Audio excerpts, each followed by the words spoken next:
Hello बच्चों, स्वागत है आप सभी का हमारे चैनल फिजिक्स ज्ञान मुकेश नायक पर। बच्चों, मैं अमोल गौड़ी आप सभी को 12th स्टैंडर्ड का mechanical properties of fluids chapter पढ़ाना स्टार्ट कर दिया हूं। और बच्चों, हम लोगों ने इसके ऑलमोस्ट 5 लेक्चर खत्म कर चुके हैं। 6th लेक्चर अभी हमारा चालू है। हम लोगों ने कल जहां तक हम लोग पहुंचे थे वो है सरफेस टेंशन तक, और सरफेस टेंशन अभी तक खत्म नहीं हुआ है बच्चों, इसलिए हम लोग उसको आज थोड़ा डिटेल्स में पढ़ेंगे। लेकिन होपफुली आप लोग कल का लेक्चर मतलब लेक्चर नंबर 5 देख चुके हो, इसलिए आप लोगों को इसके प्रिपरेशन के साथ में ही रहना है। याद रखो बच्चों, विदाउट प्रिपरेशन कोई भी फर्दर लेक्चर्स अटेंड मत करो, अदरवाइज उसका बेनिफिट जो होना है वो नहीं होगा।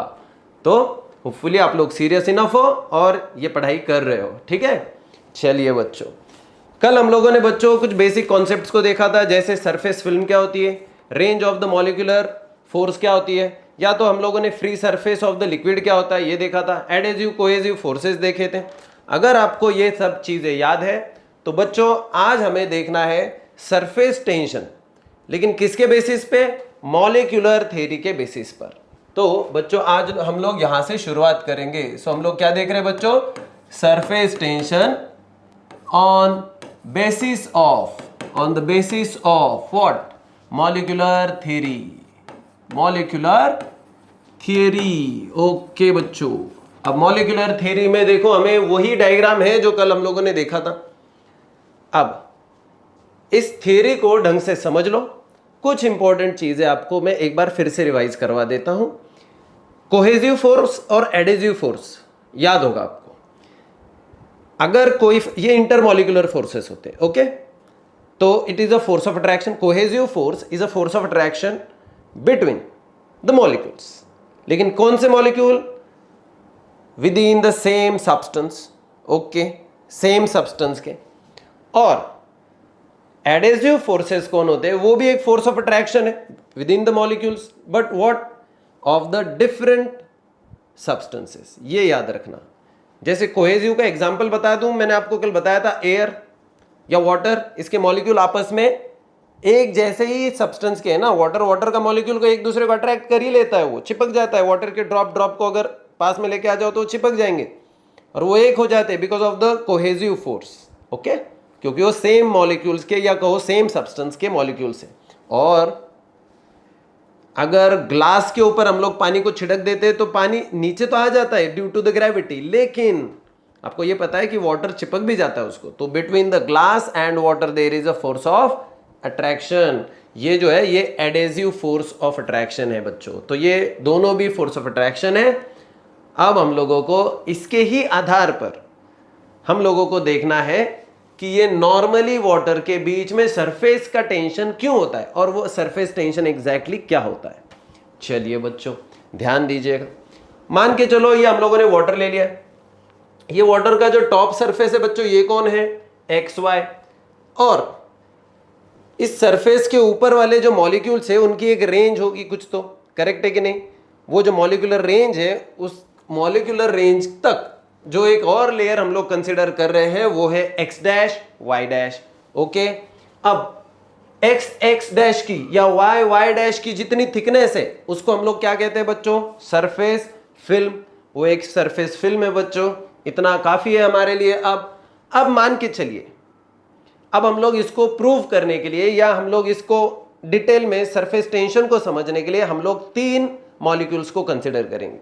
सो हम लोग 3 मॉलिक्यूल्स को लेंगे, ओके।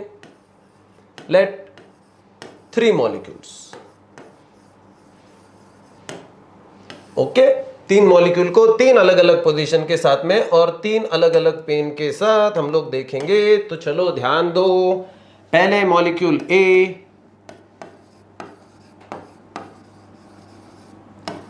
चलिए बच्चों मॉलिक्यूल A को ध्यान दो। कहां है मॉलिक्यूल A? ये इधर है वो जी। मुझे सबसे पहले बताओ कि मॉलिक्यूल A की पोजीशन कहां है? Deep inside the liquid. वो वाटर के पूरे तरीके से अंदर है, पूरा अंदर है प्रॉपरली, ओके बच्चों। अब मुझे बताओ, अगर ये एग्जैक्टली इनसाइड द लिक्विड है तो इसके आगे पीछे ऊपर नीचे सारी जगह पे हर दिशा से कौन है? लिक्विड ही लिक्विड है। इसका मतलब इसके ऊपर सिर्फ एक ही टाइप का फोर्स लग सकता है। कौन सा? कोहेसिव फोर्स ऑफ अट्रैक्शन, क्योंकि बाकी के भी लिक्विड ही है, सेम सब्सटेंस है, तो ये क्या करेंगे, इसको खींचने की कोशिश करेंगे। So maybe it is attracted from this side, this side, this side, this side, this side, this side, all sides, possible sides, है कि नहीं? तो ये कौन सा फोर्स ऑफ अट्रैक्शन होगा? तो इसके ऊपर सिर्फ और सिर्फ एक ही फोर्स ऑफ अट्रैक्शन हो सकता है, वो है cohesive force. So it is attracted by, हाँ चाहे तो इसको इधर मैं लिख देता हूं, इनसाइड लिक्विड है ये, तो इसको थोड़ा सा लिख देते हैं, इनसाइड द लिक्विड। अब देखो, this is attracted by cohesive force, cohesive force. अब सवाल यह है कि अगर कोहेसिव फोर्स मतलब बाकी के लिक्विड के कोहेसिव फोर्स इसके ऊपर लग रहे हैं, तो ये कहां जाएगा? लेफ्ट में से जाएगा, राइट में से जाएगा, ऊपर जाएगा, नीचे जाएगा, कहां जाएगा? या आगे पीछे, कहां जाएगा? ये कहीं नहीं जाएगा। हम लोग स्टेट ऑफ इक्विलिब्रियम के बारे में बात कर रहे हैं, ठीक है? तो ये कहीं नहीं जाएगा। क्यों नहीं जाएगा? क्यों नहीं जाएगा बताओ? ये इसलिए नहीं जाएगा, मैं ड्यू टू कोहेसिव फोर्स बात कर रहा हूं। लिक्विड के मॉलिक्यूल सारे एक जगह पे कभी नहीं रुकते, वो पता है हम सबको, हम उसके बारे में नहीं बात कर रहे, हम लोग ड्यू टू कोहेसिव फोर्स के बारे में बात कर रहे हैं। तो कोहेसिव फोर्स के बाद में, अप्लाई होने के बाद में, अब मुझे बताओ कि ये ए मॉलिक्यूल जाएगा कहां? ये कहीं नहीं जाएगा, क्योंकि ये जो कोहेसिव फोर्स है ये इक्वली अप्लाई होता है। So cohesive force equally in all possible directions, तो सारे डायरेक्शन से इसको फोर्स लगता है कोहेसिव, लेकिन कैसा? इक्वल फोर्स है। और हमें तो बेसिक लॉ पता है, फोर्स ये एक वेक्टर क्वांटिटी है और फोर्सेस को डायरेक्शन से फर्क पड़ता है। सो बैलेंस्ड फोर्स हो जाता है। बैलेंस्ड फोर्स कब होता है? व्हेन टू और मोर फोर्सेस, या कहो two forces having equal magnitude and opposite directions, they cancel each other, तो नेट फोर्स जीरो हो जाता है। इसलिए इसका नेट फोर्स कितना है बच्चों? हम लोग कह सकते हैं इसका नेट फोर्स है जीरो। नेट फोर्स है जीरो। ये याद रहेगा बच्चों, सिंपल है क्या? तो मॉलिक्यूल ए की सिचुएशन आप लोगों को समझ गई होगी कि उसके ऊपर सिर्फ और सिर्फ कोहेसिव फोर्स है, और दूसरी चीज ये समझ गई होगी कि इसके ऊपर का टोटल या नेट फोर्स ये कितना होगा बच्चों? जीरो। चलिए ये किस्सा खत्म। अब हम लोगों को देखने का है दूसरा मॉलिक्यूल। चलो दूसरे मॉलिक्यूल को देखते हैं हम लोग बच्चों। दूसरा मॉलिक्यूल कौन है बच्चों? सेकेंड मॉलिक्यूल बताओ। Molecule B. Okay, molecule B.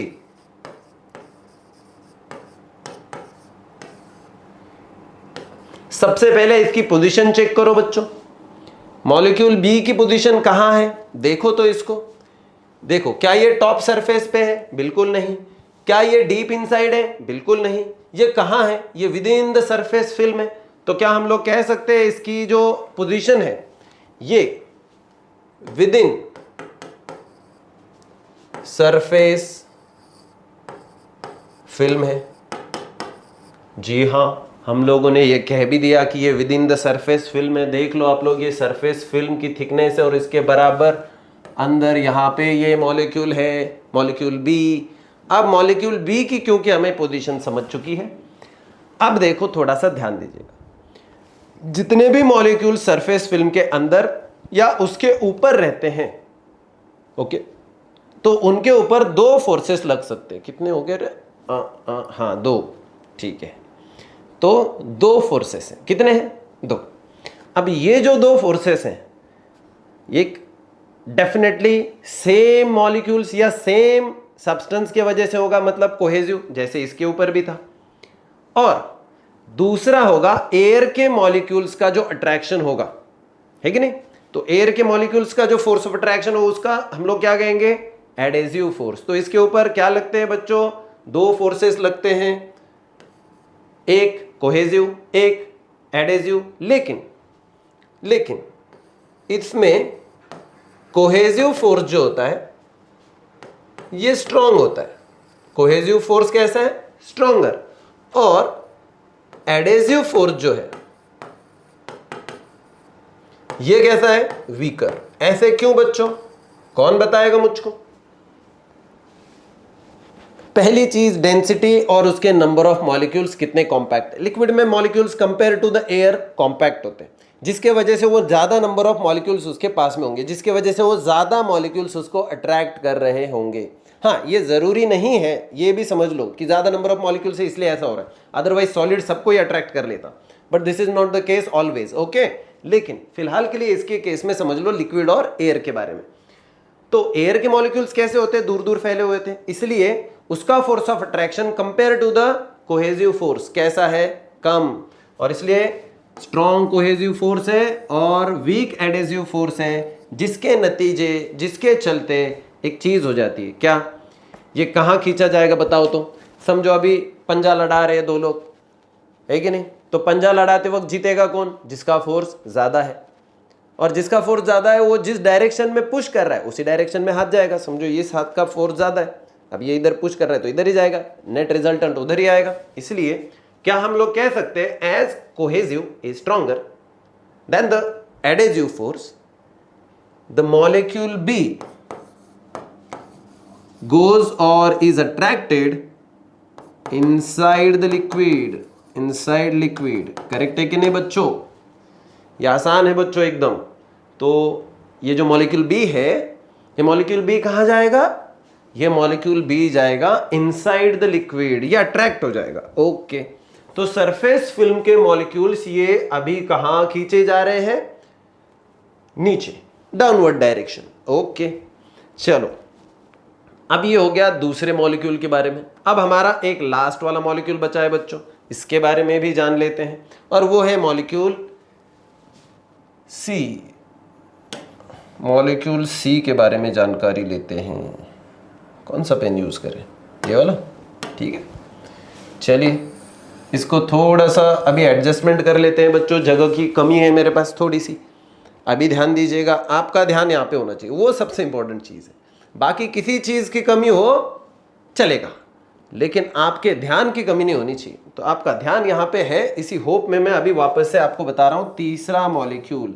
सो मॉलिक्यूल सी, मॉलिक्यूल सी की पोजीशन बताओ बच्चों, अपने दिल ही दिल में, अपने मुंह से छोटी सी आवाज में बता सकते हो आप लोग। मॉलिक्यूल सी है यहाँ पे, और यहाँ पे कौन है बच्चों, फ्री सरफेस, एकदम टॉप वाला, जिसके ऊपर सीधी हवाई है, दूसरा कुछ नहीं है। ओके, जिसके सीधे ऊपर कौन है, ये with in the surface film नहीं है, ये top of the surface film है, तो इसको हम लोग क्या कहते हैं, फ्री सरफेस। सो ये फ्री सरफेस है। अब देखो, फ्री सरफेस वाले मॉलिक्यूल को आधा पोर्शन कहां है देखो, हवा में, और आधा पोर्शन कहां है देखो, लिक्विड में। इसका मतलब क्या हो चुका है, मतलब वो हाफ एक्सपोज्ड है, किसको, एयर को, और हाफ एक्सपोज्ड है किसको, लिक्विड को। अब देखो बच्चों, क्योंकि ये हाफ अट्रैक्टेड है, half attracted by the air, half attracted by the liquid, so can we say half attracted by air and half by what, by liquid। Correct है कि नहीं, लिक्विड कुछ भी हो सकता है। चलो, अगर हाफ अट्रैक्टेड अपर, हाफ अट्रैक्टेड लोअर, दोनों भी साइड है। अब सवाल यह है कि जब दोनों भी फोर्स लगा रहे हैं और सरफेस के ऊपर है, एकदम सेंट्रल पे है ये, एयर और लिक्विड के, तो सवाल यह है ये जाएगा कहाँ, ऊपर या नीचे, या उसी पोजीशन पे रुकेगा। सोचो सोचो सोचो, दोनों फोर्स लगा रहे हैं और दोनों भी उनके बाउंड्री पे ये खड़ा है। आप सोचो और मुझे बताओ कि ये जो लिक्विड है, क्या ये ऊपर जाएगा, क्या ये नीचे आएगा, या ये वहीं पे रहेगा। बोलो हाँ जी। कई सारे लोगों को लग रहा होगा कि ऊपर तो नहीं जाएगा, क्योंकि हम लोगों ने हमारे रूटीन लाइफ में नेचुरली कभी ऐसा होता नहीं देखा कि सरफेस के टॉप वाले, लिक्विड के सरफेस टॉप वाले मॉलिक्यूल ऊपर जा रहे हैं हवा में। तो ये पॉसिबल केस नहीं है। चलो सबका आंसर एक जगह पे तो आ गया, लेकिन कई सारे लोग ये पक्का सोच रहे होंगे कि ये दोनों फोर्सेस इक्वल होंगे इसलिए उधर ही रहेगा, नेट फोर्स तो जीरो हो जाएगा। लेकिन ये जवाब गलत है बच्चों। यहां पे भी क्या हो जाता है, देखो लिक्विड के मॉलिक्यूल्स मैंने आपको कहा था कि वो ज्यादा कॉम्पैक्ट है, एयर के मॉलिक्यूल्स ये रेयरर है, जिसके वजह से number of molecules in the air कम है, जिसकी वजह से एडेसिव फोर्स भी कम हो जाता है, वो वीक हो जाता है। जैसे इसमें भी हुआ था, इस केस में भी वैसे ही हुआ था, तो इस केस में भी वही होगा। क्या होगा बच्चों, कोहेसिव जो फोर्स है ये ग्रेटर होगा किससे, देन एडेसिव फोर्स। तो एडेसिव फोर्स से ग्रेटर कौन है, कोहेसिव फोर्स। तो डेफिनेटली इसको भी क्या होगा, इनर अट्रैक्शन होगा। So attracted inside, can we say it is also attracted inside liquid. तो ये भी लिक्विड के अंदर ही अट्रैक्ट होगा बच्चों। अब देखो ऐसा कौन है जो इनसाइड अट्रैक्ट नहीं हो रहा है, फिर सभी लिक्विड के मॉलिक्यूल इनसाइड अट्रैक्ट हो रहे हैं, है कि नहीं। अब यहीं पे तो है हमारा कंक्लूजन, लेकिन मैं सोच रहा हूं कि आपको थोड़ा सोचने का मौका दूं कि इन तीनों को देखते हुए, इस थ्योरी को पढ़ते हुए आपको क्या समझा, बताइए क्या कंक्लूजन लगता है आपको इसका होगा। आप भी थोड़ा सा दिमाग पे स्ट्रेस दीजिएगा। ये तो अंदर ही रहेगा क्योंकि इसको डेफिनेटली सारी दिशाओं से स्ट्रॉन्ग कोहेसिव फोर्स है। ये जो सरफेस फिल्म के बीच में है इसको भी स्ट्रॉन्ग कोहेसिव फोर्स होने की वजह से ये भी डाउनवर्ड आ रहा है, ये भी देखा। और सरफेस के टॉप सरफेस पे, मतलब फ्री सरफेस पे जो मॉलिक्यूल थे उनको भी डीप इनसाइड आ रहा है। तो सारे के सारे मॉलिक्यूल अगर डीप इनसाइड आ जाएंगे तो मुझे बच्चों बताओ कि क्या होगा। टॉप सरफेस पे जो मॉलिक्यूल है वो नीचे नीचे नीचे नीचे आने की कोशिश कर रहे हैं या खींचे जा रहे हैं, जिसके वजह से टॉप सरफेस पे या सरफेस फिल्म के अंदर जितने भी मॉलिक्यूल्स है लिक्विड के वो नीचे अट्रैक्टेड ज्यादा है, जिसकी वजह से ऊपर नंबर ऑफ मॉलिक्यूल जितने होने चाहिए उससे कम रहेंगे, जिसके वजह से होगा क्या, ये कम होने की वजह से देखो क्या होता है, एकदम इंटरेस्टिंग चीज है। ऐसे मान के चलो, एक रूटीन लाइफ का आपका एग्जांपल बताता हूं, आप लोग इसको कहीं पे भी परफॉर्म कर सकते हो, आपको ये समझ में आ जाएगा। ओके, घर में जितने भी लोग होंगे ना उनको कहना कि अभी आपके घर में जो भी रूम है ना वहां पे सबको एक लाइन में खड़ा कर दो। ओके, तो आपके रूम में, और एक लाइन में मतलब ऐसे आड़े, ठीक है, आड़ी लाइन में खड़े कर देना। सो वो आपको पैरेलल रहेंगे। देखो एक बंदा उधर है, एक इधर है, एक इधर है, ऐसा ही खड़े हो गए। ओके, तो घर में मानो 5 मेंबर है, तो अभी एक काम करो, 5 के 5 ऐसे खड़े हो गए, आपस में हाथ पकड़ लो, एक दूसरे के हाथ पकड़ेंगे, क्लोजर रहेंगे। करेक्ट है कि नहीं बच्चों, एम आई राइट। अब कुछ भी हो जाए बच्चों, कुछ भी हो जाए, ये लाइन टूटनी नहीं चाहिए, इतना याद रखना, और हाथ छूटने नहीं चाहिए। ओके, लेकिन बच्चों थोड़ा सा समझने की कोशिश करो। अब इसमें कैसे सरफेस का टेंशन बढ़ता है ये मैं समझा रहा हूं। अगर सारे के सारे एक दूसरे के हाथ पकड़ के खड़े हैं तो हाथ के ऊपर टेंशन नहीं है, या कहो बहुत ही कम है। लेकिन लेकिन लेकिन समझो हम 5 लोगों में से एक बंदा उधर चला गया। अब मुझे क्या करने का है, मुझे लाइन तो नहीं छोड़ने की, मैंने कंडीशन पहले ही बताई थी। खेल का नियम क्या है बच्चों, लाइन नहीं छोड़ने की। तो लाइन ना छोड़ने के लिए हम लोग अभी जो 3 लोग थे, सॉरी जो 5 लोग थे उनमें से एक चला गया, तो अभी 4 लोग बचेंगे। तो अभी 4 लोग बचे। अभी 4 लोगों का हाथ थोड़ा सा ऐसा फैल जाएगा। जिसका हाथ पहले ऐसे डाउन में था, जो ऐसे पकड़ के खड़े थे, अब वो हाथ ऐसे हो जाएंगे। थोड़ा सा खिंचाव आ गया कि नहीं, थोड़ा सा फोर्स लग गया कि नहीं, क्योंकि एक मॉलिक्यूल कम हो चुका है। मान के चलो एक और बंदे को कुछ काम आ गया और वो भी चला गया। अब हमको लाइन नहीं छोड़नी, गेम वही है, खेल का नियम वही है कि हमको ये लाइन नहीं छोड़ने की है। तो चलो एक और चला गया, अब हमारे हाथ ऐसे से ऐसे हो जाएंगे, खींचे जाएंगे, है कि नहीं। दिस वे हम एक दूसरे को मेंटेन करने की कोशिश करेंगे। खिंचाव ही होता है टेंशन, खिंचाव ही होता है टेंशन।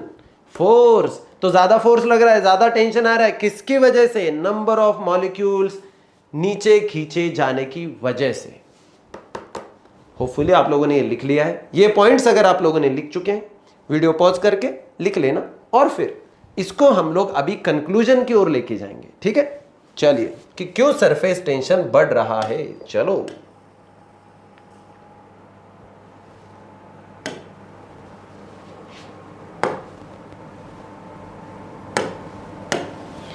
जी, तो ऊपर वाली सारी चीजों को देखते हुए, सारी कंडीशंस को मद्देनजर रखते हुए ये क्लास इस नतीजे पे पहुंचने वाली है, ये टॉपिक इस नतीजे पे पहुंचने वाला है कि क्या, अब यहां से आगे पूरा नतीजा ही बताया जाएगा, तो आपका पूरा ध्यान यहां पे होना चाहिए।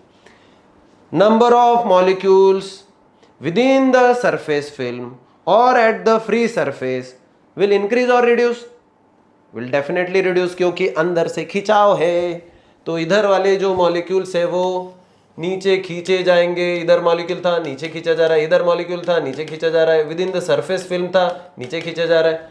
सो क्या हम लोग कह सकते हैं वो एक अनबैलेंस्ड फोर्स उसके ऊपर लग रहा है। सो पहली चीज, all molecules on surface, free surface और within surface film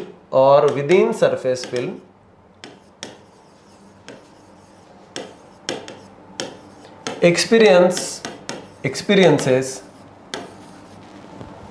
unbalanced cohesive force। अंदर जा रहे हैं मतलब फोर्स कैसा है, अनबैलेंस्ड। अनबैलेंस्ड, अरे क्या कर रहा हूं मैं, ऐसे अगर करूंगा तो कैसे होगा, अनबैलेंस्ड कोहेसिव फोर्स।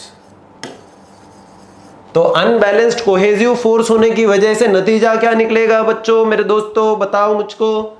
नतीजा ये होगा कि मॉलिक्यूल्स ज्यादा से ज्यादा नीचे अट्रैक्ट होंगे, so pulled inside, so they are pulled inside.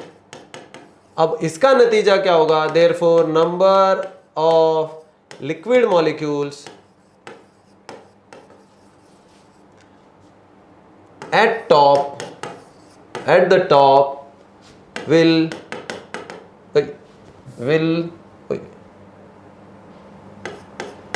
number of liquid molecules on the at the top will reduce, कम हो जाएंगे। क्या हो जाएंगे, कम। क्यों, मैंने तो कहा ना, नीचे ज्यादा फोर्स है। मतलब जैसे मान के चलो दो टीम कर दी है, एक एयर वाली टीम है, एक लिक्विड वाली टीम है। अभी आजकल अगर आप महाराष्ट्र का पिक्चर देखोगे, महाराष्ट्र का पॉलिटिक्स देखोगे, तो आपको ये बहुत अच्छे से समझेगा। यहाँ हाथ पकड़ के एक सरकार खड़ा है और उधर हाथ पकड़ के दूसरा एक सरकार खड़ा है। दूसरा सरकार नहीं है लेकिन अपोजिशन टू द सरकार है। अब हो ये रहा है कि उधर से कुछ अट्रैक्शन मिल रहा है, इसलिए जो सरकार बना के बैठे ना, उनके एमएलए भाग रहे, उधर कुछ अट्रैक्शन मिल रहा है। पता नहीं किस चीज का अट्रैक्शन होगा, लेकिन देयर इज एन अट्रैक्शन। तो होता क्या है, किसी भी चीज की वजह से उधर से ज्यादा फोर्स लग रहा है ना, अपोजिशन से ज्यादा फोर्स लग रहा है, तो इधर के एमएलए भाग रहे, मतलब इधर के नंबर ऑफ मॉलिक्यूल्स भाग रहे। अब सरकार को टिके रहने के लिए क्या करना, सरकार क्या छोड़ देगा, सरकार नहीं, वो भी तो टिका रहना चाहता है। तो सरकार टिके रहने के लिए क्या कर रहा है, जितने बचे हुए एमएलए है उतने में सरकार को बनाने की कोशिश कर रहा है। ये महाराष्ट्र का पॉलिटिक्स आप लोग अगर देख रहे हो तो आपको ये समझ में आ जाएगा कि यहाँ पे फिलहाल सरकार की सिचुएशन किसकी है, सरफेस टेंशन चालू है हमारा सरकार पे। महाराष्ट्र सरकार सरफेस टेंशन पे है अभी। ओके, तो अभी number of liquid molecules, number of MLA सरकार के कम हो चुके हैं और फाइनली वो रिड्यूस होने के वजह से एक तरीके का खिंचाव महसूस होता है। ठीक है, सो हम लोग कह सकते हैं, so the film is under tension। Tension को ही हम लोगों को याद रखना है, अगर याद नहीं रहता है तो वो होता है फोर्स। ये क्या होता है बच्चों, फोर्स होता है। चलो बच्चों, हाँ जी आगे देखते हैं। तो बच्चों आपका पूरा ध्यान होना चाहिए यहाँ पे, ये बहुत ही जरूरी चीज है। अब देखो क्योंकि यहां से अभी क्या हो रहा है, लिक्विड मॉलिक्यूल्स कम हो गए सरफेस फिल्म से, वो नीचे चले गए हैं, ज्यादा नीचे अट्रैक्टेड है। अब ऊपर मॉलिक्यूल्स कम हो गए हैं, अब वो खिंचाव महसूस कर रहे हैं, इसी को हम लोग कह रहे हैं सरफेस टेंशन। ओके, सो क्या हम लोग कह सकते हैं फाइनली एट द एंड, ये एक खिंचाव होने की वजह से, ये एक, जैसे आप कपड़ा ले लो, कपड़ा नॉर्मली, अब कपड़े को अगर मैं इधर से खींच रहा हूं, उधर से खींच रहा हूं, इधर से खींच रहा हूं, इधर, तो कर्टन के ऊपर, ये उस कपड़े के ऊपर क्या होगा बच्चों, खिंचाव रहेगा ना, वो दिखेगा ऐसा एकदम टाइट हो जाएगा। So it just behaves like, so surface behaves like stretched membrane, खींचे हुए पर्दे की तरह है वो, ठीक है। ओके बच्चों, हो गया बच्चों। और सवाल एक ही बचता है कि ये जो फोर्स है, फोर्स डेफिनेटली एक डायरेक्शन के साथ में होता है, तो हमेशा उसको एक डायरेक्शन होती है।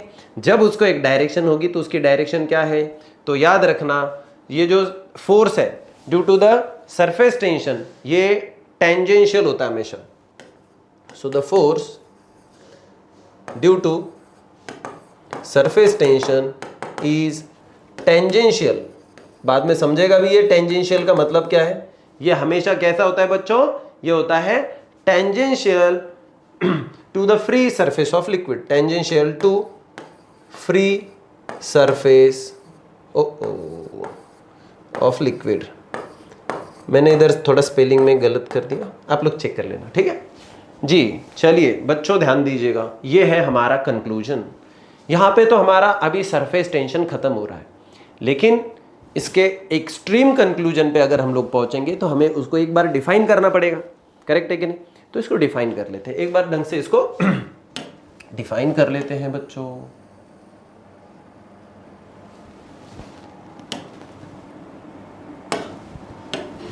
तो चलो सरफेस टेंशन की डेफिनेशन लिख लेते हैं, उसका फॉर्मूला भी देख लेते हैं, और फॉर्मूला के बाद में उसका आएगा, हम लोगों को क्या कहते हैं उसको, डायमेंशन आ जाएगा और ऐसा यूनिट आ जाएगा। तो अभी हम लोग इसको ख़त्म करने की ही कगार पे है, तो आप लोग इधर थोड़ा सा ज़्यादा अच्छे से ध्यान दो और फिर ये ख़त्म। सो ये अलोंग द टेंजेंट था, अभी बात किया था। So it is a tangential force acting per unit length, थोड़ा सा ध्यान दीजिएगा। So it is a tangential force acting per unit length। बताता हूं ये कैसे आ गया पर यूनिट लेंथ, बात करेंगे इसके ऊपर। So it is a tangential force acting per unit length on both sides of imaginary line, on both sides of an imaginary line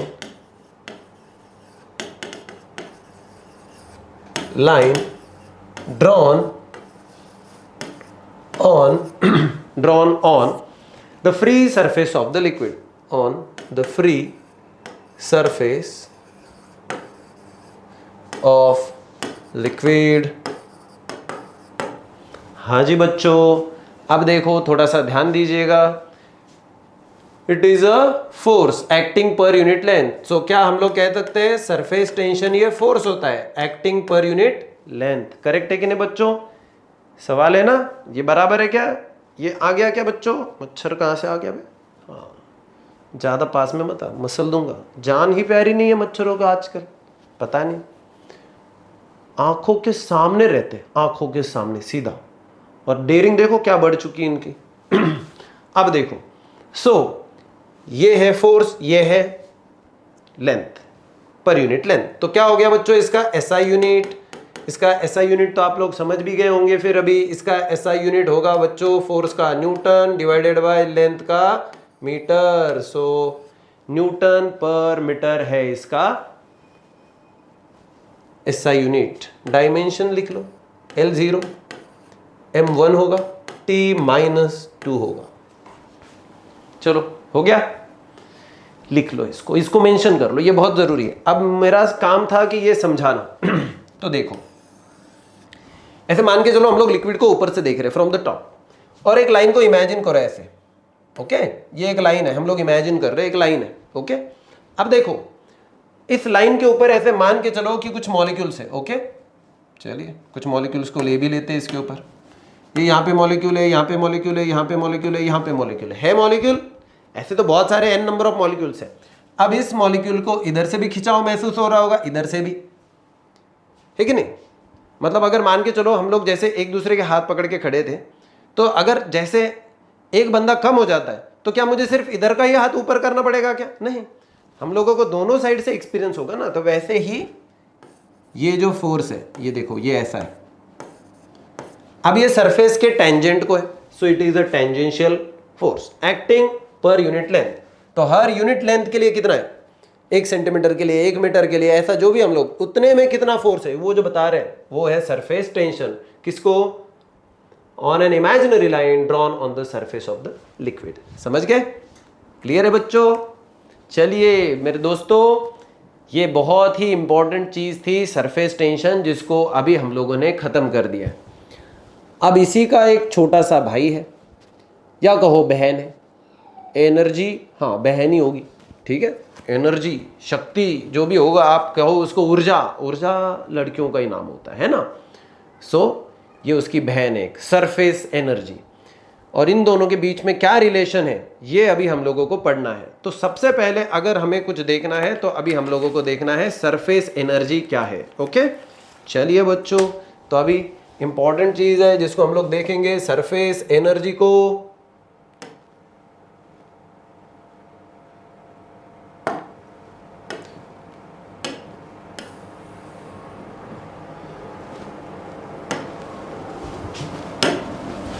हाँ जी, so very important concept, surface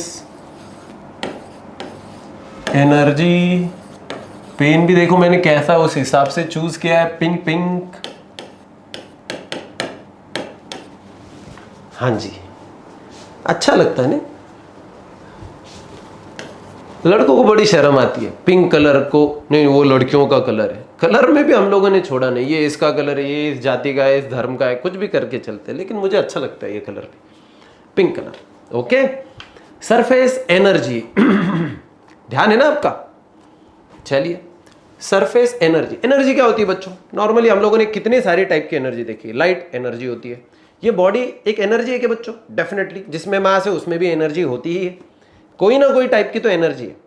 समझ रहे हो आप लोग? आप कहीं पे भी देखो लाइट एनर्जी है, वैसे मैं जो बात कर रहा हूं साउंड, ये भी एनर्जी है। हर एक चीज ये सिर्फ और सिर्फ कह सकते हो किसी ना किसी प्रकार से एनर्जी है। कुछ वेव्स के फॉर्मेट में है तो कुछ मास के फॉर्मेट में है। किसी को फिजिकल एग्जिस्टेंस दिखता है तो किसी का फिजिकल एग्जिस्टेंस दिखता नहीं है। और इसलिए फिर किसी को आप लोग टेम्परेचर से महसूस कर सकते हो, किसी को टेम्परेचर से फील नहीं कर पा रहे शायद। ये अलग अलग क्या है, टाइप्स ऑफ एनर्जी है ना। तो यहां पे बच्चों सरफेस एनर्जी ये भी एक टाइप की एनर्जी है। अब सबसे पहले चीजों को समझो। अगर लिक्विड के मॉलिक्यूल नीचे जा चुके हैं कोहेसिव फोर्स की वजह से और नंबर ऑफ लिक्विड मॉलिक्यूल्स कम हो चुके हैं सरफेस फिल्म के अंदर, इसकी वजह से एक खिंचाव महसूस हो रहा है। अब इस खिंचाव को अगर मैं फोर्स एक्सपीरियंस कर रहा हूं तो फोर्स है और पर यूनिट लेंथ है, तो फोर्स अगर आ चुका है तो डेफिनेटली वहां पे कुछ ना कुछ वर्क डन हुआ होगा। सो क्या है, हम लोग कह सकते हैं the work has to be done. किस चीज के लिए? To keep the molecules inside the, क्योंकि आपको उसके अगेंस्ट काम करना पड़ेगा। वो जो मॉलिक्यूल्स का नीचे वाला फोर्स है ना, उसके अगेंस्ट आपको इसको टिका के रखना पड़ेगा। मतलब जैसे अभी मैं थोड़ी देर पहले सरकार के बारे में बात कर रहा था आपको, अब देखो अगर अपोजिशन वाले एमएलए भगा के लेके जा रहे हैं, कहां कहां छुप के बैठे पता नहीं, गुवाहाटी वगैरह कहां कहां जा रहे हैं, ये वीडियो शायद कट करना पड़ेगा अदरवाइज ये पॉलिटिकल कमेंट हो जाएगी।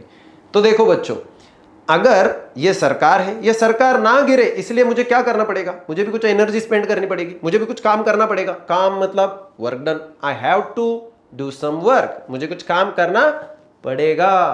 किसके लिए? इन मॉलिक्यूल्स को इधर ही मेंटेन करने के लिए, इन एमएलएस को पकड़ के रखने के लिए I have to do some work. किसके विरुद्ध? जो खींच रहा है उसके विरुद्ध, मतलब शायद कोहेसिव फोर्स के खिलाफ, है कि नहीं बच्चों? तो ये बहुत इंपॉर्टेंट है। सो देखो अब देखो, जब मैं ये वर्क करता हूं तो ये वर्क नॉर्मली हम लोग अगर वर्क डन को देखते हैं तो वर्क डन ये हमेशा या कहो कई बार ये किसी ना किसी एनर्जी के फॉर्मेट में स्टोर हो जाता है ना। तो ये जो सरफेस के मॉलिक्यूल्स है ना, इनके अंदर एक एनर्जी बोल के वो स्टोर हो जाता है और वो एनर्जी होती है एक पोटेंशियल एनर्जी। ओके, इसलिए हम लोग कह सकते हैं the work has to be done to keep the molecules inside the film. Work has to be done, has to be done, करना ही पड़ेगा, कुछ ना कुछ तो काम करना ही पड़ेगा। To keep the molecules inside the film, to keep क्या, किस लिए, to keep the molecules, to keep the molecules inside the film, inside the film, inside the film. तो फिल्म के अंदर मेंटेन करने हमको, नीचे तो ऑलरेडी बहुत सारे जा चुके हैं, हमें मेंटेन कहां करना है, जहां सरकार है ऊपर, तो वहां हमको उसको मेंटेन करने का है with in the surface film. किसके खिलाफ, against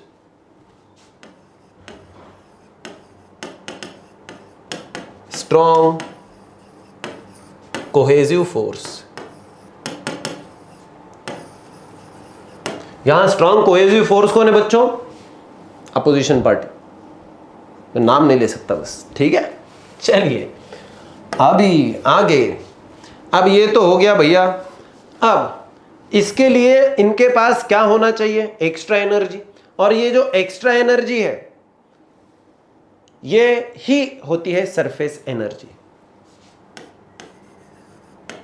this work done is stored as, this work done is stored as, तो ये वर्क डन जो है इसको स्टोर करना पड़ेगा किसकी तरह, this work done is stored as the potential energy, या कहो एक्स्ट्रा पोटेंशियल एनर्जी। ये एक्स्ट्रा पोटेंशियल एनर्जी हो जाती है of surface film molecules, surface film molecules के अंदर, मॉलिक्यूल्स, ठीक है। तो बच्चों ये जो एक्स्ट्रा वाली जो पोटेंशियल एनर्जी है वो उसके सरफेस के फिल्म के ऊपर आ चुकी है। यही एक्स्ट्रा पोटेंशियल एनर्जी होती है हमारी सरफेस एनर्जी, क्योंकि वो सरफेस को मेंटेन कर रही है। So this extra energy of molecules, this extra energy, कौन सी पोटेंशियल एनर्जी मैं लिख रहा हूं, इन मॉलिक्यूल्स इज सरफेस एनर्जी। यही तो सरफेस एनर्जी है बच्चों। क्या बच्चों आपको एनर्जी कम हो चुकी है, ध्यान दो, लिखो वीडियो पॉज करके, कोई दिक्कत नहीं है, थोड़ा सा एनर्जाइज हो जाओ। ओके, चाहे तो कुछ पानी पी के आ जाओ, चाहे तो कुछ कोल्ड ड्रिंक पी लो और आराम से इसको देखो। और जिन लोगों को समझ में नहीं आ रहा था कि मैं क्या बता रहा था सरकार मेंटेन करने की, पेपर पढ़ा करो, ठीक है जी, या एटलीस्ट न्यूज चैनल तो देखा ही करो। होपफुली आप लोगों को ये लिखना है अभी। चलिए अब बच्चों हम लोग थोड़ा सा ध्यान देते हैं इसको, सरफेस एनर्जी के बारे में ही पढ़ेंगे अभी थोड़ा सा, बस फिर खत्म हो जाएगा। ओके बच्चों जी, अभी देखो थोड़ा सा ध्यान दीजिएगा। As any system tries to attain the minimum potential energy,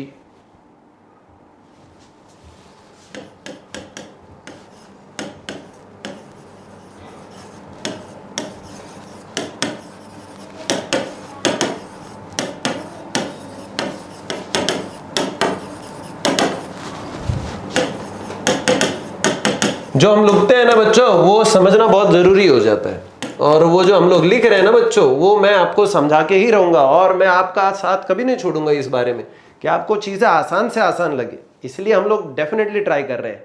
ठीक है बच्चों, as any system tries to attain the state of minimum potential energy, liquid tries to reduce its area, liquid tries to reduce its area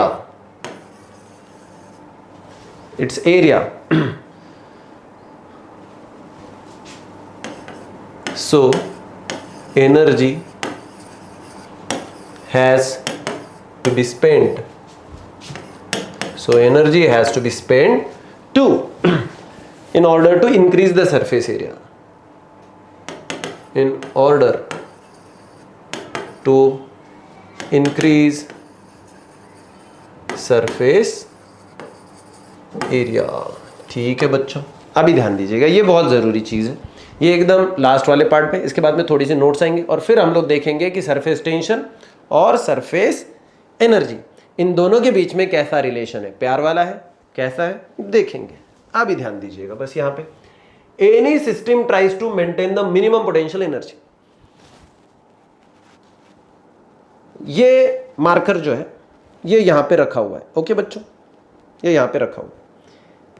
तो अभी देखो, ये at the state of rest है और ये समझो जमीन के ऊपर रखा हुआ है, तो इसकी पोटेंशियल एनर्जी हम लोग कितनी मानेंगे, 0। अब मैंने इसको मान के चलो उठा लिया अगेंस्ट द ग्रेविटी, तो इसके अंदर अब देखो मैंने फोर्स लगाया इसलिए ये ऊपर ऊपर ऊपर जा रहा है। So you know the reason why it is going up, okay. Now अब मैं बिना फोर्स लगाए अगर इसको छोड़ दूं तो क्या हो जाएगा, ये नीचे आ जाएगा। अब ये ऊपर से नीचे किसने ढकेला बताओ तो, किसी ने नहीं। किसने खींचा, ग्रेविटी ने। तो एक बिना फोर्स के तो ये नीचे नहीं आया, करेक्ट है ना बच्चों। जब ये ऊपर था तो इसके अंदर एक एनर्जी स्टोर हो चुकी थी जो सब ने पढ़ा है, पोटेंशियल एनर्जी। अब इसको देखो, यहां पे ग्राउंड पे था तब पोटेंशियल एनर्जी 0 थी, but as the height increased the potential energy got increased, और यही पोटेंशियल एनर्जी बाद में कम कम कम कम होते चलती है। और आपको तो पता है एनर्जी कभी रिड्यूस नहीं होती, तो वो दूसरे फॉर्मेट में चली जाती है और काइनेटिक एनर्जी के फॉर्मेट में। सो देखो बच्चों, जब ये ऊपर से नीचे आया, क्यों आया, मैंने यहां पे छोड़ दिया तो यहां पे क्यों नहीं रुका, क्योंकि नॉर्मली कोई भी स्टेट हो सबको एक रिलैक्स्ड पोजीशन चाहिए, और रिलैक्स्ड पोजीशन के लिए पोटेंशियल एनर्जी को वो हमेशा कम कराने की सोचते हैं, सबको यही होता है। देखो इसलिए any system tries to maintain, क्या ट्राई कर रहे हैं, क्या मेंटेन करने का, कम से कम पोटेंशियल एनर्जी। ऐसे मान के चलो पोटेंशियल एनर्जी जो है ना वो सर के ऊपर का कर्जा है, ठीक है, एक मान के चलो ऐसा, तो आप कर्जे को उतारना चाहोगे कि बढ़ाना चाहोगे, डेफिनेटली कम करना। और इसलिए liquid tries to reduce its area. अब ये अगर किसी ना किसी तरीके से तो कॉम्पेंसेट करना पड़ेगा, तो अगर पोटेंशियल एनर्जी बढ़ चुकी है तो उसको कॉम्पेंसेट क्या करेंगे, वो उसका एरिया कम कराने की कोशिश करता है।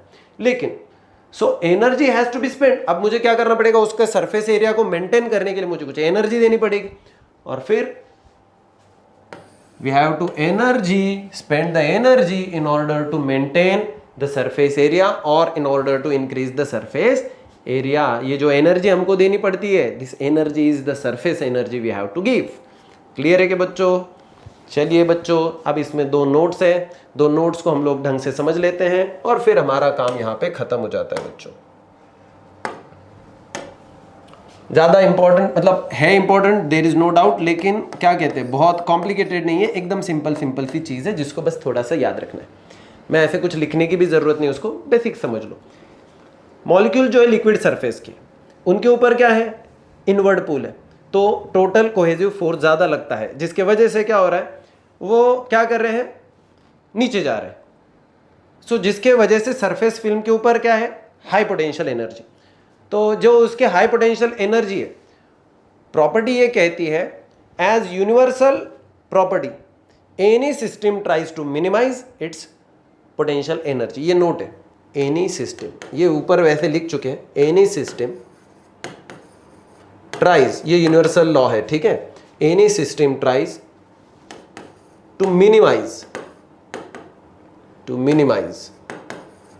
It's potential energy. उसकी पोटेंशियल एनर्जी को क्या करना चाहता है, कोई भी सिस्टम नॉर्मली कम कराना चाहता है, तो इसको कम हो चुका है समझो।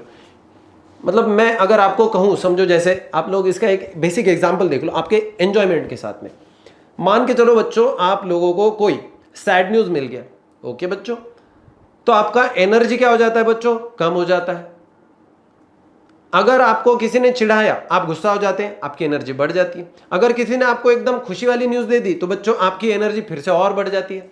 लेकिन क्या आप लोग हमेशा उसी स्टेट ऑफ हैप्पीनेस या उसी स्टेट ऑफ द एंगर में रहते हो क्या? नहीं, वो एनर्जी आपकी बढ़ चुकी है, लेकिन आपको स्टेट ऑफ इक्विलिब्रियम में आने का, मेंटेन करने का। इसलिए जनरली देखो, जिसको खुशी के मारे कुछ तो हो गया, वैसे दौड़ जाएगा पूरे ग्राउंड पर एकदम खुशी के मारे, एंजॉय करेगा। जैसे समझो बॉलर होता है कोई फास्टर बॉलर, भाई साहब आप देखो वो बॉल डाल दिया और उसने विकेट ले ली, खुश होगा। जैसे ही खुश हो जाता है वो क्या करता है, जंप करता है, इसको टाली देगा, ये वो सब कुछ होगा। एट द एंड उसको क्या करने का है, अपनी एनर्जी को डाउन करने का। वो एक्सप्रेस कर देता है, उसको एनर्जी को स्पेंड कर देता है, खत्म, फिर नॉर्मलाइज हो जाता है। तो वो भी क्या कर रहा है, एनर्जी को स्पेंड कर रहा है टू गेट नॉर्मलाइज। स्टेबिलिटी चाहिए, है कि नहीं? या कोई बंदा अगर बहुत गुस्से में है, ठीक है, किसी की वजह से किसी ने चिढ़ाया, कुछ भी हो गया जिसकी वजह से उसको गुस्सा आ गया, वो सामने वाले को पीट देगा। क्यों पीटेगा? पीटने से उसकी एनर्जी स्पेंड हो जाएगी, वो शांत हो जाएगा। In any way, any time. ये थोड़ा सा मैं क्या बोलते हैं इसको, ये कुछ अलग सा फिलॉसफी टाइप बोल दिया, लेकिन समझो कि एंगर भी एक टाइप का एनर्जी है, खुशी भी एक टाइप की एनर्जी है।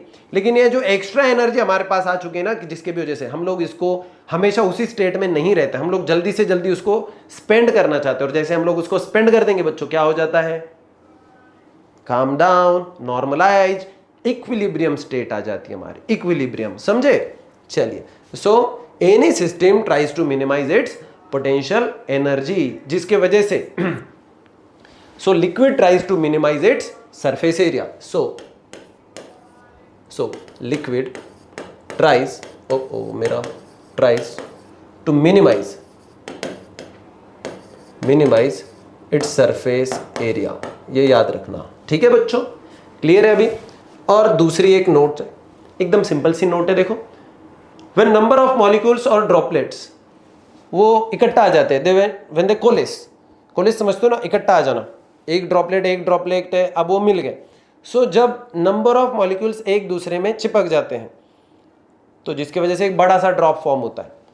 सो इसके वजह से क्या हो जाता है, उसका सरफेस एरिया, आपको लगेगा कि बढ़ रहा है, नहीं बढ़ता। आप बोलोगे बड़ा ड्रॉप है, बड़ा ड्रॉप का तो सरफेस एरिया ज्यादा होगा। नहीं बच्चों, छोटे छोटे से ड्रॉपलेट्स का सरफेस एरिया काउंट कर लो, और उसके कंपेरेटिवली उनसे ही बना हुआ बड़ा सा ड्रॉप का सरफेस एरिया काउंट कर लो। बच्चों, बड़े वाले ड्रॉप का सरफेस एरिया कम रहता है। समझे? आप लोग करके देखना कभी, ये अगर आप लोग जोड़ के देखोगे, उसके एक बड़ा सा ड्रॉपलेट बनेगा, उसका रेडियस वगैरह लेके अगर उसका सरफेस एरिया निकालेंगे हम लोग, तो वो हमेशा कम नजर आएगा। So when the number of molecules और ड्रॉपलेट्स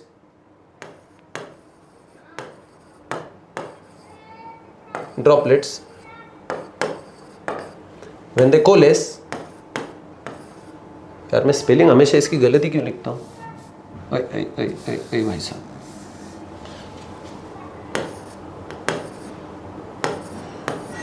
हाँ, when number of molecules coalesce, they form big drop of less surface area। तो ये सरफेस एरिया क्यों रिड्यूस हो गया इसको? ये इसलिए होता है क्योंकि ये अपनी एनर्जी को कम कराना चाहता है। तो इसकी एनर्जी जो है, तो एनर्जी, इसकी सरफेस एनर्जी ये स्पेंड हो जाती है या रिलीज हो जाती है टू द एटमॉस्फेयर। ठीक है, तो ये एटमॉस्फेयर में इसकी एनर्जी को रिलीज कर देता है। ओके बच्चों, ठीक है बच्चों। चलिए, अब यहां तक ये पार्ट हो चुका है। तो ये हो चुकी है सरफेस एनर्जी। इसके पहले हम लोगों ने देखा सरफेस टेंशन। अब हमें देखना है सरफेस टेंशन और सरफेस एनर्जी के बीच का रिलेशनशिप। ओके बच्चों, ठीक है। चलिए, सो अभी हम लोग एकदम क्विकली दोनों के बीच का रिलेशनशिप देख लेते हैं, हमारा लेक्चर फिर यहां पे खत्म हो जाएगा। चलिए चलिए चलिए, हाँ जी बच्चों, चलिए, बहुत इंपॉर्टेंट है।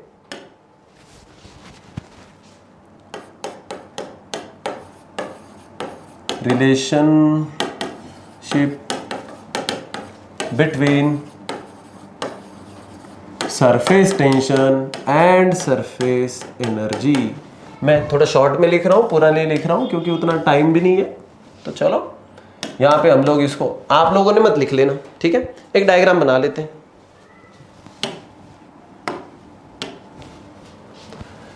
हाँ ठीक है, बाद में समझा दूंगा डायग्राम क्या है।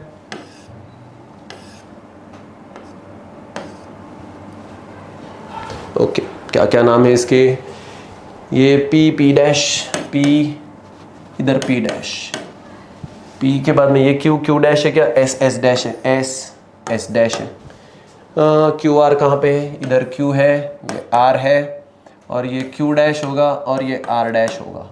ये यहाँ से यहाँ का डिस्टेंस डी एक्स होगा मेरे हिसाब से, और ये जो लेंथ है इसकी ये होगी एल। ओके, और कुछ बाकी है क्या बच्चों? नहीं नहीं नहीं, तो चलो फिर आगे बढ़ते हैं। होपफुली आप लोगों का सबका ध्यान है यहाँ पे बच्चों, पूरा ध्यान यहाँ पे रखिएगा, जिसकी वजह से हम लोगों को ये चीज़ ढंग से समझेगी, और ये चीज़ बहुत ही इंपॉर्टेंट है, ये अलग से बताने की जरूरत नहीं। दोनों के बीच का रिलेशन कैसे आता है शायद नहीं पूछेंगे, बोर्ड्स में हो सकता है पूछे, लेकिन जो भी रिलेशन आ रहा है एट द एंड, जो कंक्लूजन आ रहा है, वो डेफिनेटली आप लोगों को सीईटी या बाकी हर जगह पे बहुत इंपॉर्टेंट है। तो सबसे पहले देखते हैं, ऐसे मान के चलो कि अभी हम लोगों ने एक ऐसा रेक्टेंगुलर टाइप का एक हम लोगों ने क्या लिया, वायर का फ्रेम ले लिया, और उस फ्रेम के ऊपर एक फिर से अभी मेरे पास वो बनाने के लिए नहीं है, मैंने बना के रख देना चाहिए था, ठीक है, जस्ट इमेजिन तो करो पहले कि एक रेक्टेंगुलर फ्रेम है, और उस फ्रेम के ऊपर हम लोगों ने वापस से यहाँ से एक फ्रिक्शन लेस या कहो बहुत ही कम फ्रिक्शन वाली एक तार जोड़ दी है। तो देखो ये एक फ्रेम है, और उसको QR बोल के हम लोगों ने, ये मूवेबल पार्ट है, ठीक है, ये मूव हो सकता है, तो उस फ्रेम के ऊपर ये मान के चलो ऐसे मूव होगा, तो ये फ्रेम है, तो ये आगे पीछे जा सकती है। ओके बच्चों, इमेजिन कर लिया, ठीक है। अब एक काम करने का है, एक सोप सॉल्यूशन लेने का और उसमें इसको डुबाने का है। क्या करने का है? इसको डुबाने का। तो देखो होगा क्या, अब होगा ये बच्चों की जैसे ही हम लोग उस सोप सॉल्यूशन में उसको डुबा देंगे और बाहर निकालेंगे, पहले की पोजीशन पहले नोट डाउन करके रखना, जैसे हम लोग उसको बाहर निकालेंगे होगा ये कि ये जो मूवेबल पार्ट है ये अंदर मूव हो जाएगा। क्या हो जाएगा बच्चों? अंदर मूव हो जाएगा। क्यों होगा बच्चों अंदर मूव? मैं इसको पूरा थ्योरी आपको लिखवाने वाला हूं, इसलिए पहले थ्योरी को समझने की कोशिश करो बच्चों। मैं क्या करवा रहा हूं, जो मैं बता रहा हूं उसको आपको वर्ड्स में पुट करना है, मैं सिर्फ फॉर्मुलेशन तक लेके जाऊंगा आपको, तो इसलिए इसको ढंग से समझो। हम लोगों ने एक रेक्टेंगुलर फ्रेम ले ली जो वायर जैसी होगी, उसको हम लोगों ने QR जैसा एक वापस से उसको एक यहाँ पे क्रॉस में एक QR जैसा एक वायर लगा दिया समझो, जो एक मूवेबल पार्ट है जो आगे पीछे हो सकता है। अब हम लोगों ने उसकी एक पोजीशन ले ली और उसको मार्कआउट कर दिया। अब हम लोगों ने उसको एक सोप सॉल्यूशन में पुट करके बाहर निकाला, सामने रख दिया। अब होगा क्या, वो जो ओरिजिनल पोजीशन थी वहां से PS की ओर अंदर चला जाएगा, अंदर। ओके, सो ये अंदर क्यों चला गया बच्चों? क्योंकि जो सोप सॉल्यूशन था ना, उसके सरफेस टेंशन की वजह से उसको अंदर वाली साइड में एक खिंचाव महसूस हुआ। किसकी वजह से? सरफेस टेंशन की वजह से अंदर खींचा गया। अब देखो बच्चों, मुझे बताओ, अगर मैं इसको अपनी ओरिजिनल पोजीशन पे वापस लाना चाहता हूं, मतलब समझो मान के चलो यहां पे था वो, अब अंदर चला गया, अब मैं चाहता हूं कि मैं उसको वापस से खींचूं, तो मुझे कितना डिस्टेंस खींचना पड़ेगा? dx, यहां से लेके इधर तक का डिस्टेंस, करेक्ट है कि नहीं? ये dx तक खींचना पड़ेगा मुझको। अब देखो, जैसे ही मैं उसको इधर खींचने की कोशिश करूंगा, I have to apply the force against the surface tension. पहली चीज, जितना सरफेस टेंशन इसको खींच रहा है इधर, उतने ही फोर्स से कम मुझे उसको खींचना पड़ेगा इधर आउटर साइड। जैसे ही मैं फोर्स लगा दूंगा, some displacement will happen. Force into displacement ये वर्क डन होता है बच्चों, सबने देखा है इसके पहले, और इसलिए पहले याद रखो कि जैसे ही हम लोग इसको करेंगे, सो देखो सबसे पहले एक इनवर्ड फोर्स लगेगा। कितना लगेगा बता रहा हूं, सरफेस पे द इनवर्ड फोर्स, ये बहुत जरूरी है। इनवर्ड फोर्स, इनवर्ड फोर्स को देखो यहां पे लिखा हुआ है F इज इक्वल टू, अब ये कैसे निकालेंगे? ये किसकी वजह से? सरफेस टेंशन की वजह से।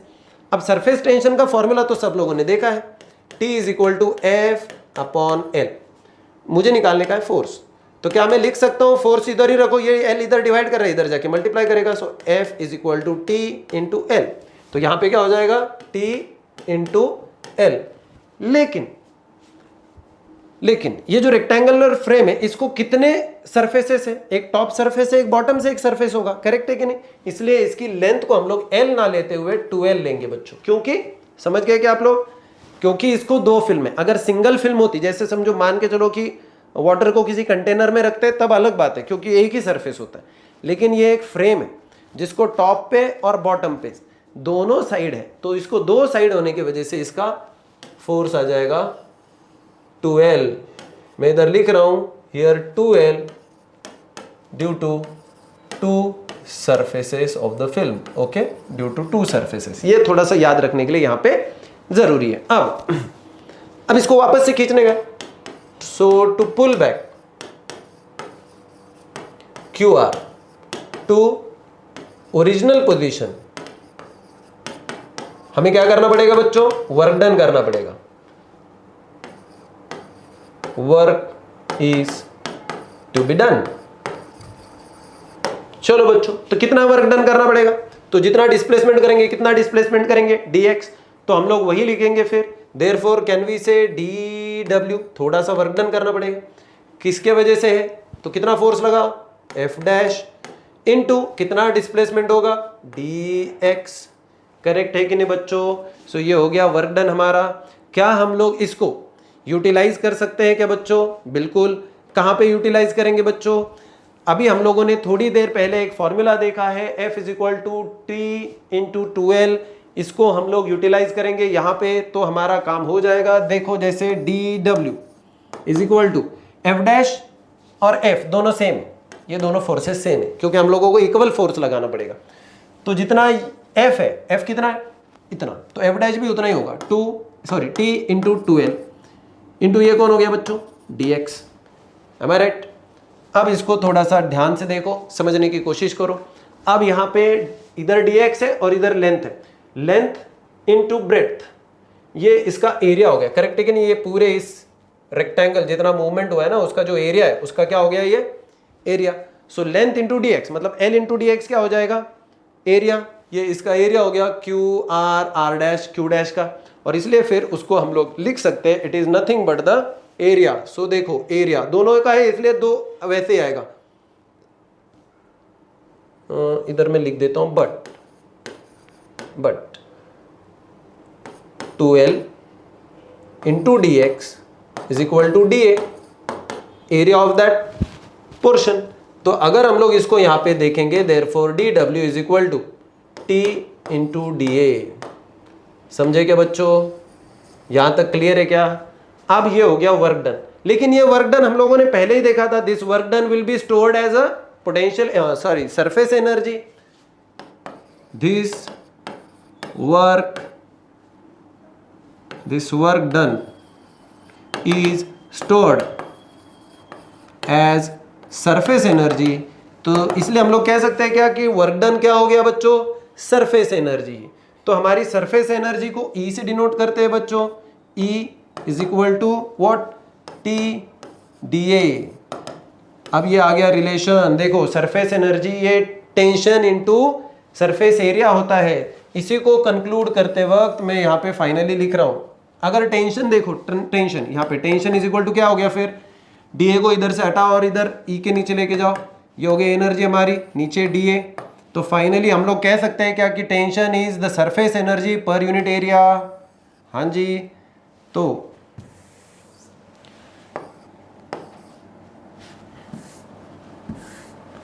Surface tension is surface energy per unit area. हाँ जी, अब देखो थोड़ा सा ध्यान दीजिएगा, सरफेस टेंशन का आपको ऐसा यूनिट तो पता है, न्यूटन पर मीटर। लेकिन क्या हम लोग इसको ऐसे लिख सकते हैं कि एनर्जी का होता है जूल पर, एरिया होता है मीटर स्क्वायर, सो जूल पर मीटर स्क्वायर। ये हो गया सरफेस टेंशन का दूसरा यूनिट। अदर यूनिट भी कह सकते हैं इसको, आपकी बुक में दिया हुआ है, इसको पहचानो बोल के। कैसे आता है? लिख दिया, हो चुका। और अभी रुकते हैं, क्योंकि ये इंपॉर्टेंट वाला जो पार्ट था सरफेस टेंशन, सरफेस एनर्जी, इसको हम लोगों ने खत्म कर लिया। अब हमें अगले लेक्चर में एंगल ऑफ कांटेक्ट और उससे रिलेटेड सारी चीज़ों को पढ़ना है। अभी रुक जाते हैं, आराम करो बच्चों, बाद में आराम से वीडियो देखो, सुकून से देखो, बट सुकून में कुछ भी गंदी पोजीशंस में मत बैठना। पढ़ाई के लिए पढ़ाई जैसा बैठना है, समझे? चलिए, कल फिर से मिलेंगे इसी चैप्टर के साथ, लेकिन अलग टॉपिक के साथ, एंगल ऑफ कांटेक्ट को लेके। बाय बच्चों।